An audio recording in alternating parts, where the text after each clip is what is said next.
2011 ஒரு சிடி ஒன்னு மாட்டிக்குது. யார்கிட்ட? ஒரு சிடி ஒன்னு மாட்டிக்குது ஜெயலலிதா. தம்பி இதெல்லாம் நான் பிரசன்னா சும்மா பேச மாட்டேன். எதுக்கு இவ்வளவு புக் எடுத்துட்டு வரேன்? எதுக்கு இவ்வளவு ஆதாரத்தோட வரேன்? 2011 ஒரு சிடி ஜெயலலிதா மாட்டிருச்சு. ஒரு போன் போகுது. நீலாங்கரைக்கு ஒரு போன். பனையூர் பனையார் இருக்காரா?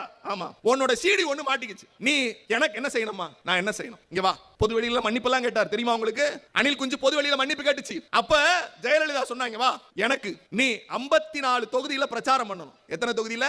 54 தொகுதியில அதிமுகவை ஆதரித்து பிரச்சாரம் செய்தவர் தான் இந்த நடிகர். அவர்கிட்ட தேர்தல் முடிஞ்சிருச்சு, நாம ஆட்சிக்கு வரல, அந்த அம்மா ஆட்சிக்கு வந்துருச்சு. பதவியேற்பு விழாவுக்கு நடிகர் வந்தார். அப்ப நடிகர்கிட்ட கேக்குறாங்க, ஐயா உங்களுடைய முகத்தால் தான் இன்றைக்கு ஆட்சி வந்திருக்குதாமே, 51 தொகுதிகளை நீங்க பிரச்சாரத்துக்கு போனீங்களாமே, அதனால ஜெயிச்சிட்டீங்களாமே அப்படின்னு கேட்டப்ப அனில் குஞ்சு சொன்ன வசனம் என்ன தெரியுமா?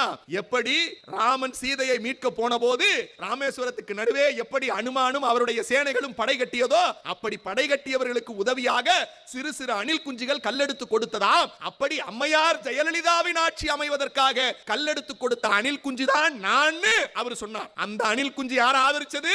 100 கோடி அபராதமும் 4 ஆண்டு சிறை தண்டனையும் பெற்ற ஊழல் பெருச்சாலி அம்மையார் ஜெயலலிதா ஊழல் குற்றவாளியான அந்த ஊழல் குற்றவாளியை ஆதரித்த அணில் குஞ்சு தான் நம்மை நோக்கி கை நீட்டுகிறார். நான் பல ஊர்கள்